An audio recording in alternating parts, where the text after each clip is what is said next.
Hello everyone and welcome. बच्चों, x group का जो आने वाला एग्ज़ाम है उसको देखते हुए मैं इम्पोर्टेंट क्वेश्चंस की एक सीरीज स्टार्ट कर रहा हूं, जो कि नेवी एसएसआर डबल ए के लिए भी बहुत ही यूज़फुल होगी। 90% क्वेश्चंस एनडीए के लिए भी यूज़फुल हैं, क्योंकि एनडीए का सिलेबस थोड़ा कम होता है, इसलिए मैं 90% क्वेश्चन बोल रहा हूँ। कुछ टॉपिक उसमें नहीं होते हैं। क्वेश्चन मैंने किसी पर्टिकुलर टॉपिक से नहीं उठाए, बल्कि जो मुझे इम्पोर्टेंट क्वेश्चन लगे हैं वो मैंने इसमें लिए हैं, जो कि मेरे एक लंबे अनुभव है, मेरा जो टीचिंग का जो मेरा लंबा अनुभव है, तथा जो बच्चे पहले पेपर दे के आए हुए हैं उनसे मैंने क्वेश्चन पूछे हुए हैं। तो उन क्वेश्चन के आधार पे मैंने ये इम्पोर्टेंट क्वेश्चन की सीरीज बनाई है। आप इन्हें ज़रूर करें, तथा मेरे द्वारा जो मॉक टेस्ट में मैंने क्वेश्चन दिए हैं उनकी भी आप प्रैक्टिस करें, और जो मैंने इम्पोर्टेंट टॉपिक्स आपको बता रखे हैं उनकी आपकी प्रैक्टिस करें। तो हम करते हैं स्टार्ट। देखिए 16वां क्वेश्चन हमारा है। इसमें पूछा गया है to find the direction of induced current we use, यानी कि प्रेरित धारा की दिशा ज्ञात करने के लिए हम इसमें कौन सा नियम का प्रयोग करते हैं। अब देखो, जो मैक्सवेल का जो नियम होता है, Maxwell's right handed screw rule, ये उसके लिए बात कर रहे हैं।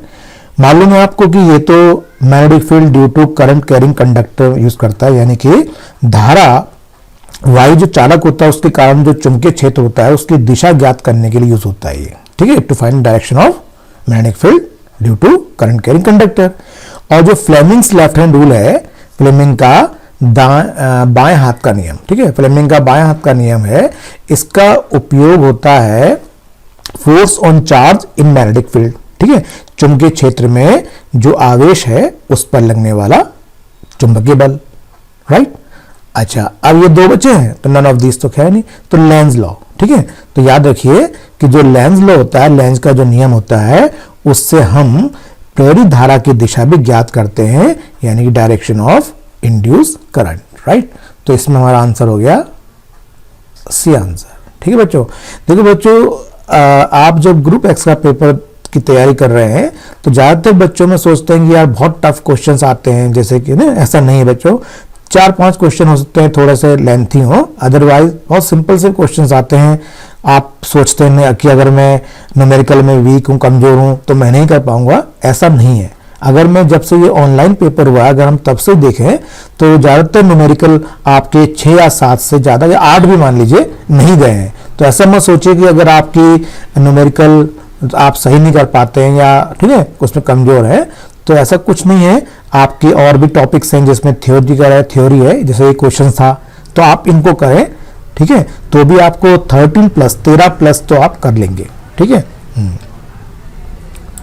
नेक्स्ट क्वेश्चन देखो, 7वां जो क्वेश्चन हमारा है उसमें हमें एक कैपेसिटर दे रखा है, ठीक है, एक कैपेसिटर दे रखा है और उसकी जो धारिता दे रखी है 60 पिकोफैरड। तो पिकोफैरड को हम बदलेंगे फैरड में, ठीक है।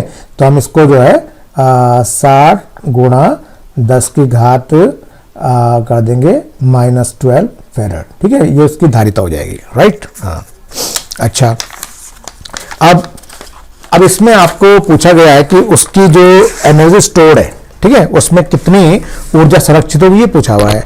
तो याद रखो, जो कैपेसिटर की एनर्जी जो होती है उसके लिए हम पे फार्मूले एक तो होते हैं E = ½ CV², एक होता है ½ QV और एक होता है Q²/2C।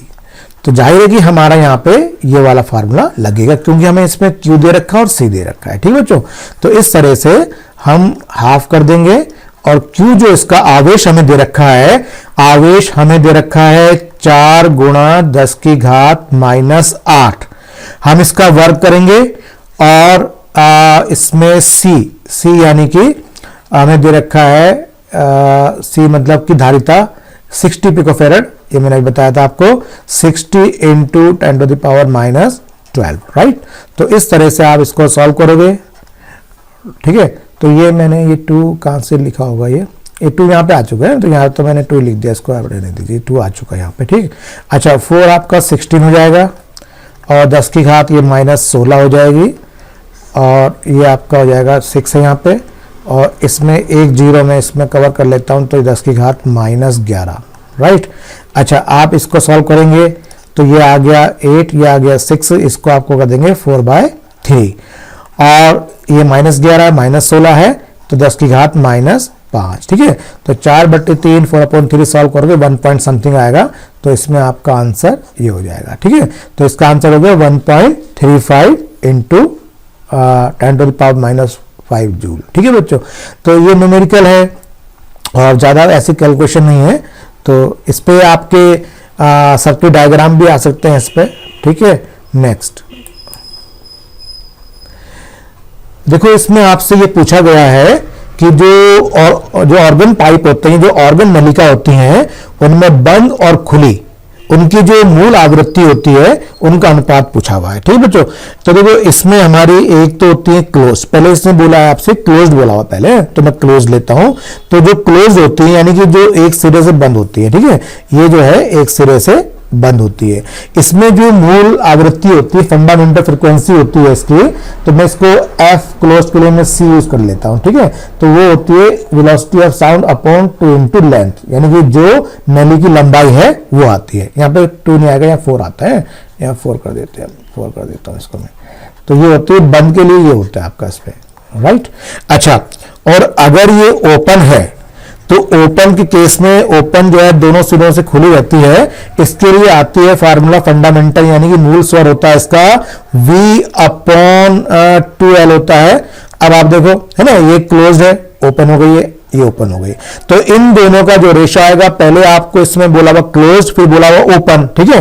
तो क्लोज के लिए तो ये जाएगा, इनका हम जो रेशो करेंगे तो FC/FO इक्वल, जब आप इनको करोगे यानी दिस अपॉन दिस करोगे तो ये आपका हो जाएगा 1, ये तो नीचे चला गया 4, ये 2 ऊपर आ जाएगा। तो इस तरह से इसका आंसर हो गया 1/2, ठीक है। 1/2 का मतलब है इसमें हमारा कौन सा ऑप्शन सही हुआ है, इसमें हमारा आंसर है सी, आंसर सही है, राइट।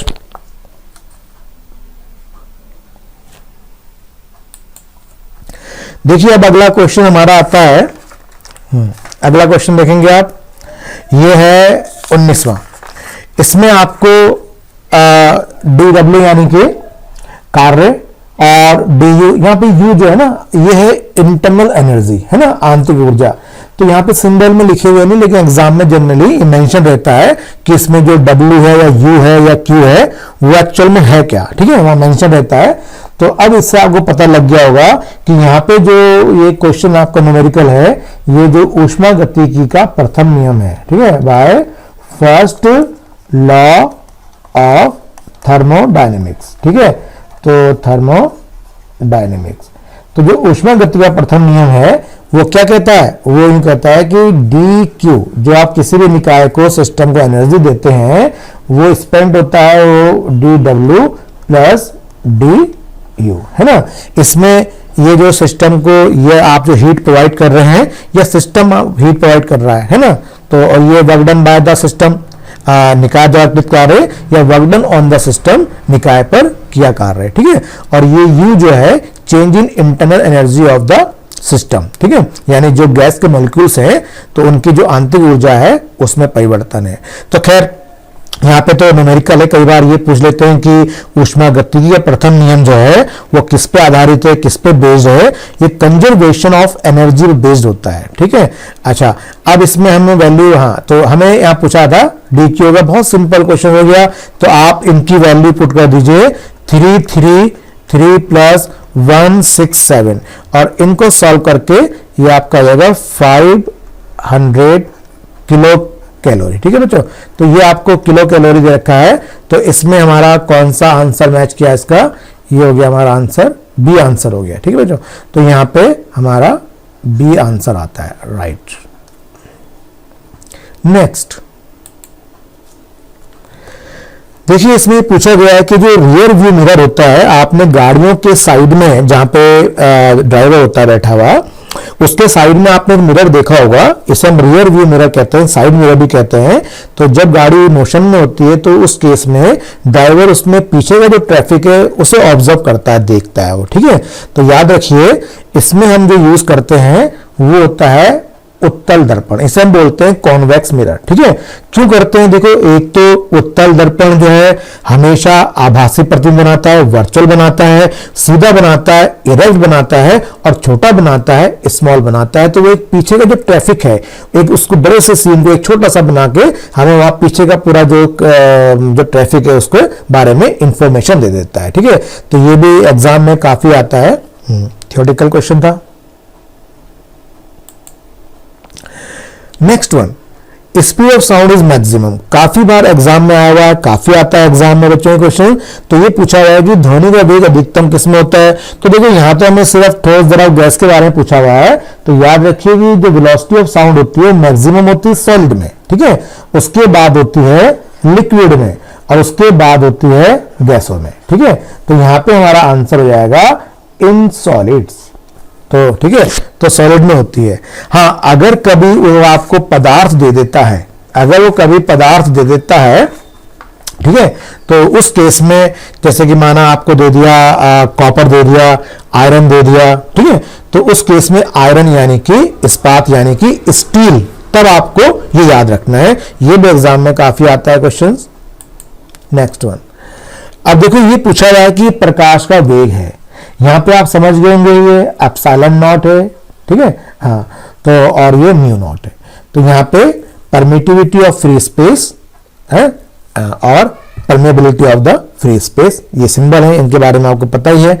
ये एक आप जो इलेक्ट्रोस्टैटिक चैप्टर्स में पढ़ते हैं, एक मैग्नेट चैप्टर में पढ़ते हैं। तो बस ये ध्यान रखें आप कि जो स्पीड ऑफ लाइट होती है उसका फॉर्मूला होता है 1/√μ नॉट एप्सिलॉन नॉट। ठीक है, तो इस तरह से हमारा कौन सा आंसर मैच किया है? C answer. ठीक है, अच्छा, कई बार एग्जाम में ना इसकी बीमा पूछ लेता है वो, तो कई बार इस पूरे की बीमा पूछ लेता है। तो कई बच्चे क्या करते हैं, कूलाम के नियम से वो एप्सिलॉन नॉट की बीमा निकालते हैं, और फिर जो बायो-सावर्ट लॉ से इसकी बीमा निकालते हैं, तो वैल्यू पुट करते हैं। इतना लेंथी नहीं करना है। कई बार वो जो इसकी बीमा पूछेगा तो वही बीमा डायमेंशन वही होगी जो स्पीड की होती है, क्योंकि ये तो ठीक है, तो ये ध्यान रखें इसमें। नेक्स्ट वन, देखो इसमें पूछा गया है कि प्लांक नियतांक की बीमा होती है। ठीक है, तो प्लांक नियतांक की बीमा होती है, तो याद रखो एक फार्मूला हमारा होता है E = h/ν, है ना। इसमें जो ये h है ये होता है प्लांक नियतांक, तो इसको हम लिख सकते हैं E/ν, राइट। और E यहाँ पे एनर्जी होती है, और एनर्जी यानी कि कार्य ऊर्जा होती है ना। तो बस ये लगा देनी, जो वर्क की डायमेंशन होती है वो लगा दीजिए, और फ्रीक्वेंसी की पर सेकंड होती है, तो पर सेकंड के हिसाब से आपकी ये बन जाएगी। हाँ, तो ये बन जाएगा आपका स्क्वायर, और ये -2 पर जाएगा, हो जाएगा, ये बन गया आपका आंसर। ये -1 हो गया। ठीक है, तो इसमें ml² t -1 कहाँ गया? ये डी आ गया इसका आंसर। ठीक है, तो इसका आंसर बच्चों जाता है डी आंसर हो गया 23 का, तो प्लांक नियतांक ये। नेक्स्ट, अच्छा, कई बार प्लांक नियतांक का ये तो खैर ये बीमा पूछी थी, मात्रक भी पूछेंगे तो आप इससे बना लेंगे, राइट। हाँ, वेरी इंपॉर्टेंट क्वेश्चन, काफी एग्जाम में आया हुआ। अचानक साइकिल के टायर का फटना इनमें से किसका एग्जाम्पल है? तो याद रखियो, कोई भी प्रोसेस जब फास्ट होता है, बहुत तेजी से होता है, वो रुद्धोष प्रक्रम होता है, और जो बहुत स्लो होता है वो समतापी होता है जनरली। तो हमारे केस में ये एडियाबेटिक प्रोसेस होता है, इसमें कूलिंग जनरेट होती है, तो कूलिंग ठंडापन। तो इसका आंसर काफी एग्जाम में आ रखा है ये। तो ये क्वेश्चन मैंने कहा ना कि ये क्वेश्चन मैंने इसलिए बहुत इंपॉर्टेंट क्वेश्चंस हैं, जिन बच्चों को न्यूमेरिकल में अगर कोई प्रॉब्लम होती है तो उन्हें बताना भी चाह रहा हूँ कि ऐसे क्वेश्चन भी है जिसमें कि हम न्यूमेरिकल में थ्योरी अच्छी कर लीजिए, तो 13+ क्वेश्चंस आप श्योर कर लेंगे। और बाकी मेरे और भी जो वीडियोस होंगे उसमें आपके बहुत अच्छे अच्छे क्वेश्चंस आएंगे, न्यूमेरिकल वाले भी आएंगे, थ्योरेटिकल वाले भी आएंगे, और मैं इन सब क्वेश्चन को एट रैंडम ले रहा हूँ। ये नहीं ले रहा हूँ कि मैंने एक क्लाउड हीट चैप्टर ले लिया या विद्युत नहीं, मैं एट रैंडम उठा रहा हूँ, जिससे कि इंपॉर्टेंट क्वेश्चन वो आपके ज्यादा से ज्यादा टॉपिक्स को कवर करें। नेक्स्ट, देखो इसमें पूछा गया है कि कौन से इसमें प्रकाश विद्युत समीकरण है। ठीक है, तो अब आपको मालूम है कि प्रकाश विद्युत समीकरण जो है, जैसे मान लीजिए ये कोई मेटल है और यहाँ पे कोई प्रकाश किरण जो है उचित आवृत्ति की ये गिरती है ना, प्रकाश किरण ये गिरती है, फोटॉन। ठीक है, फोटॉन। तो जाहिर है कि जो एनर्जी है, मान लीजिए फोटॉन की बात करता हूं मैं, तो उसकी एनर्जी h/ν, इक्वल, ये एनर्जी कुछ तो वर्क डन जो है ना ये कार्यफलन में, और ये के ई, ये वाला फार्मूला लगता है आपका, राइट। तो इसमें ये जो मैंने बोला है यहाँ पे उसको ई लिखा हुआ है, और ये कार्यफलन है, वर्क फंक्शन है, और ये काइनेटिक एनर्जी जो इलेक्ट्रॉन की है ये, ठीक है। तो ये हो गया आपका ये वाली एनर्जी। तो इस तरह से आप इसे देखेंगे तो ये कौन सा मैच करेगा, ये करेगा बी मैच कर जाएगा, ठीक है। तो इसका आंसर भी है। तो याद रखो इस पे एग्जाम में न्यूमेरिकल भी आते हैं, थियोरेटिकल तो हो ही गया ये, है ना। बाकी पूछ सकता है कि फोटोइलेक्ट्रिक इक्वेशन या जो ये किस वैज्ञानिक से संबंधित है, जैसे अल्बर्ट आइंस्टाइन हो गया ना, तो इसके बारे में थोड़ा इसके आप न्यूमेरिकल भी कर लेना, इस पे न्यूमेरिकल भी आ जाते हैं। हालांकि मेरे आगे आने वाले जो आपके क्वेश्चन उसमें होंगे। नेक्स्ट, हाँ, ये पूछा गया है कि जो सेमीकंडक्टर होता है अर्धचालक, उसका प्रतिरोध ताप गुणांक क्या होता है। वेरी इंपॉर्टेंट, ये भी एग्जाम में बहुत बार आता है। तो इसका आंसर है नेगेटिव होता है। तो क्या मतलब है इसका, ये बता दूं। अब देखो जैसे मेटल होती है धातुएं, है ना, तो जो मेटल होती हैं, जो धातुएं होती हैं, उनका जो टेम्परेचर कोफिशिएंट ऑफ रेजिस्टेंस होता है पॉजिटिव होता है वो, ठीक है, वो पॉजिटिव होता है। क्या मतलब इसका, मतलब इसका ये है कि जैसे कि टी टेम्परेचर पे प्रतिरोध जो होगा वो 0 डिग्री पे जो टेम्परेचर होगा 1 प्लस अल्फा 0 और इस टी का डिफरेंस ये आएगा, कहने मतलब प्लस साइन, ठीक है। इसका मतलब ये हुआ कि जैसे जैसे आप धातुओं मेटल का ताप बढ़ाएंगे उसका प्रतिरोध बढ़ता है। तो यहाँ पे जो अल्फा है ये प्लस आ रहा है, ठीक है, ये प्लस आ रहा है। लेकिन जो सेमीकंडक्टर होता है जिसको हम बोलते हैं अर्धचालक, है ना, लेकिन जो सेमीकंडक्टर होता है उसमें क्या होता है कि उसमें ये जो है 1 माइनस अल्फा डेल्टा टी ये आता है। तो यहाँ पे क्या होता है कि जो सेमीकंडक्टर होते हैं अर्धचालक, अगर आप उनका ताप बढ़ाओगे तो उसका प्रतिरोध कम होता जाता है, ये मतलब है इसका, ठीक है। और याद रखना कि जो अर्धचालक होता है वो रूम टेम्परेचर यानी कमरे के ताप पर अचालक होता है, इंसुलेटर होता है। ये भी एग्जाम में क्वेश्चन आया हुआ है, ठीक है। नेक्स्ट, हाँ, अब इस क्वेश्चन को आप देखिए। नेक्स्ट है, तो इसमें हमें जो है ये आपका रेडियो एक्टिविटी से दे रखा है। तो इसमें क्या होता है, इसमें हमारा एक फार्मूला अप्लाई करते हैं हम, और फार्मूला हमारा जो होता है वो n इक्वल n0 1/2 n होता है।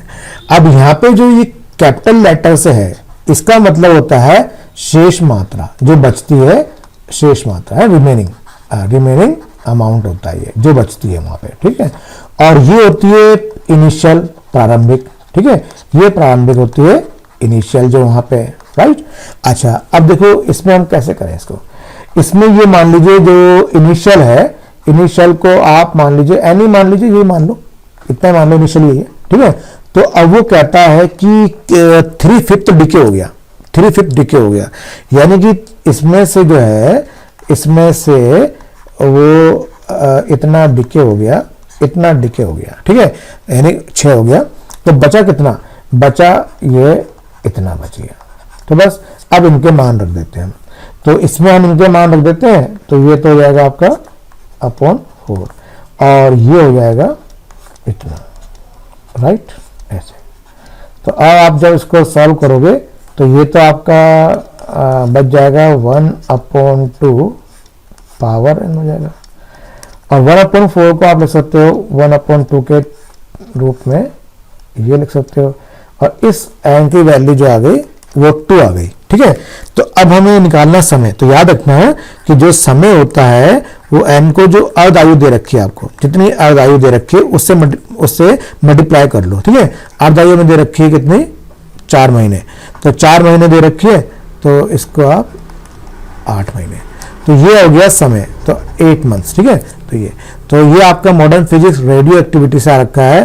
तो आप इस पे भी क्वेश्चन करें, इस पे भी आ जाता है, कई बार तो पूछ लेता है कि इतने अल्फा निकले, इतने बीटा निकले, तो नया परमाणु जो होगा क्या होगा, ऐसे पूछ लेता है। तो आप इस चैप्टर पे भी फोकस करें थोड़ा। नेक्स्ट, अब देखो अगला जो है, इसने पूछा हुआ है कि यदि कार्नोट इंजन की एफिशिएंसी 100% हो तो सिंक का तापमान क्या होना चाहिए, ठीक है। तो पहले तो हम देख लें कि जो एफिशिएंसी होती है जो एफिशिएंसी होती है परसेंटेज, वो आपकी 1 माइनस T2/T1, ठीक है, इनटू 100 होती है। और ये मैंने आपको पहले बता रखा है कि ये बड़ा ताप होता है यानी सोर्स का, स्रोत का, ये छोटा ताप होता है सिंक का, है ना, निष्कासन जो करता है ये इसका होता है। अब सोचिए कि ये 100% कब हो सकती है, ये 100% तब हो सकती है जब ये 0 हो, ठीक है, तो यानी T2/T1 0 हो। तो अगर ये 0 है तो ये आपकी 100% हो जाएगी, और इसका मतलब है जब T2 0 हो, राइट, तो इसका मतलब क्या हुआ, T2 0 हो। तो अब 0 क्या है, देखो यहाँ पे 0 आपका केल्विन भी है, 0 सेल्सियस भी है। तो आपको मालूम है कि इस फार्मूले में जो हमारा ताप होता है वो केल्विन में होता है, ठीक है, हाँ केल्विन में होता है। तो जाहिर है कि जब हम 0 की बात कर रहे हैं तो वो कौन सा आंसर मैच करेगा, 0 केल्विन, राइट। नेक्स्ट, अगला प्रश्न आपका, देखिए अगला प्रश्न हमारा जो दे रखा है, इसमें हमसे पूछा हुआ है कि path difference for 60 degree phase difference. Very important question. देखो एक फार्मूला ऐसा है, इस पे 3 फार्मूले जुड़े हुए हैं, लेकिन मैं 2 की बात करूंगा अभी। तो याद रखो, हम पे एक फार्मूला होता है पाथ डिफरेंस, इसे बोलते हैं हाँ पथांतर, ठीक है, क्या बोलते हैं इसको, पथांतर, upon lambda equal phase difference, phase difference इसे हम बोलते हैं कलांतर, अपॉन 2 पाई, ठीक है। इसी में आपका बराबर आता है टाइम डिफरेंस, इसी में आता है वो टाइम डिफरेंस, समयांतर बोलते हैं इसको, टाइम डिफरेंस अपॉन आवर्तकाल टाइम पीरियड, ठीक है। खैर यहां मैंने इसलिए लिखा कि ये आपको इन फ्यूचर के लिए, लेकिन मुझे यहां पे सिर्फ ये चाहिए। देखो बच्चों, मैं यहाँ पे फिर बता रहा हूँ, मैं आपको काफी डिटेल में बता रहा हूँ क्योंकि यहाँ मुझे समझाना है, लेकिन एग्जाम में ये क्वेश्चन आप जितना रफ मतलब ओरल कर सकते हैं करेंगे, पेपर वर्क से कम पेपर वर्क करेंगे, ये ध्यान रखें आप। तो यहाँ तो मुझे क्या समझाना है, तो पाथ डिफरेंस को मैं जनरली इससे लिखता हूँ, फेज डिफरेंस को मैं इससे लिखता हूँ, ये ठीक है। तो इस तरह से हमारा जो आगे है पूछा कलांतर पथांतर पूछा था ना, तो डेल्टा एक्स इक्वल, ठीक है, तो delta phi upon 2 pi into lambda, और डेल्टा फाई पूछा अब आपको 60 डिग्री, लेकिन आप आंसर किसमें देख रहे हैं, आप आंसर देख रहे हैं, ठीक है, लेकिन हमें यहाँ पाई के रूप में दे रखा है। तो 60 डिग्री जो होता है वो कितना होता है, π/3 होता है।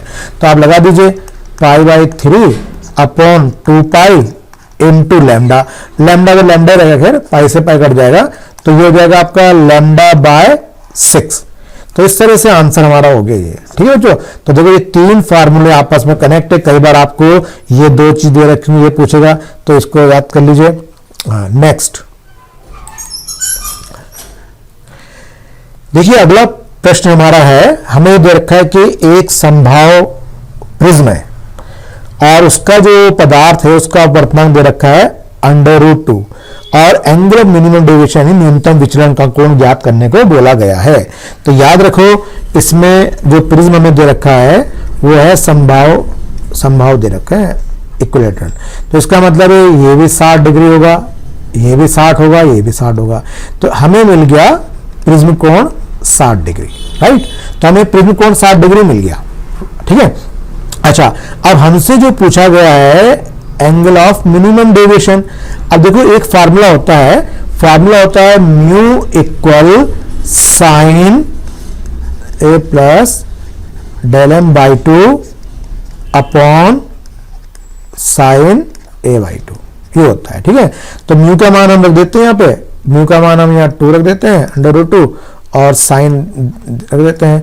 हमें ये 60 दे रखा है और ये हमें निकालना है, और इसमें हाँ अब देखो ये 60 है ना, 60/2 कितना हो गया 30, तो यहाँ पे साइन 30 हमें मिल गया, राइट।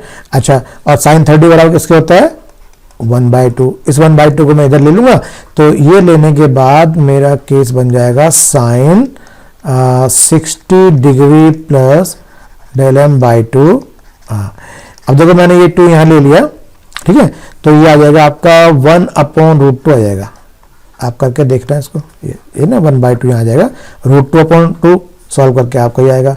और साइन में ये जो वैल्यू होती है 1/√2 किसकी होती है, 45 है ना, और जब मुझे 60 दे रखा तो मैं 45 लिख देता हूँ यहाँ पे।